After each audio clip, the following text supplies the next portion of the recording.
Hi, it's Paul here, co-founder of English Pronunciation Roadmap, and this is your Word of the Week.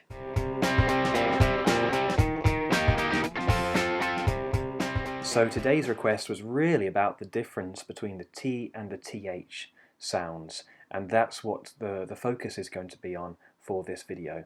But firstly, let's talk about what the similarities are. Well, the similarities between these two words, toe and though, the similarity lies in the vowel sound. The vowel is exactly the same. It's this diphthong, this sliding vowel, O, O, okay?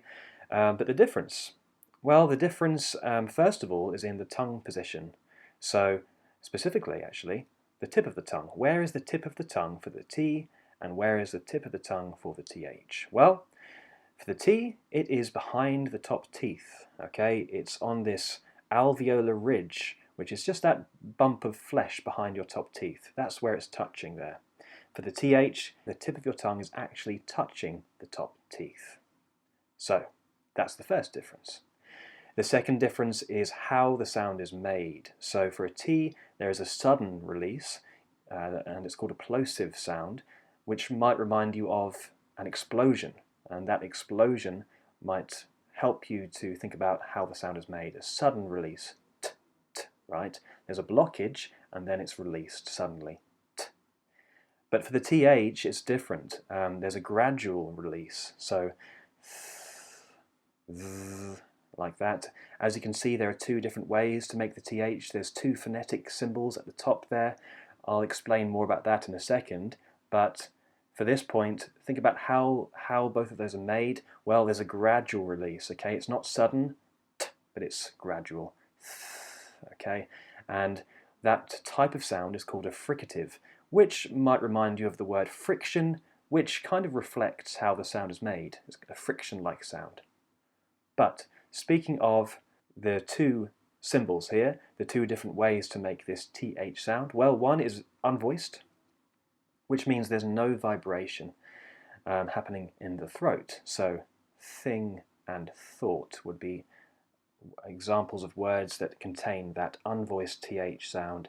And then for the voice version, you have words like then, this, and though. You can hear there's more vibration in the throat. Th, okay? So you have no vibration at all. You have vibration.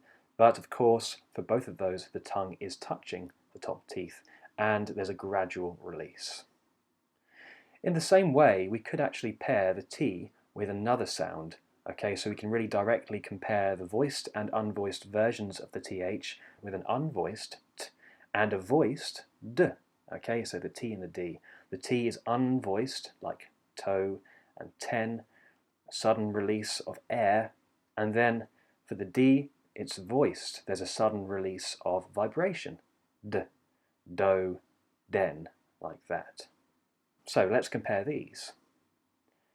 Toe, though, T in toe, and then a voiced TH in though. The next two are voiced, so den, then. The next two are unvoiced, tie, thigh.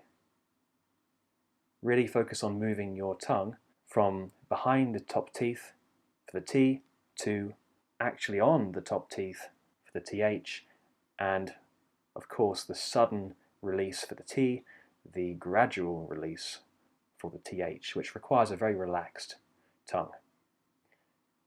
Tree, three, dis, this.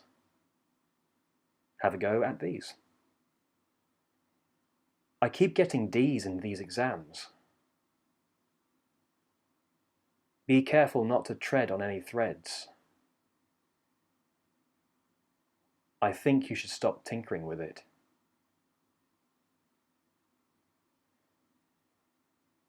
So back to these two original words, toe and though. Well, if you were a bit confused by the spelling of the vowel sounds, you can see there's no consistency at all in the spelling, and that's really typical of English. You wouldn't expect, perhaps, these two words to have the same vowel sound, and there's many more examples of that. So what we've done is we've put together a crash course in British English pronunciation which contains the most common words in English, and they are grouped together by vowel sound, so you can see which words rhyme despite the spelling, and stop yourself getting misled or tricked by confusing English spelling. So here's the link to that. Make sure you download it, and of course leave a comment with your word or phrase below, and it may be in the next Word of the Week. I'll see you then.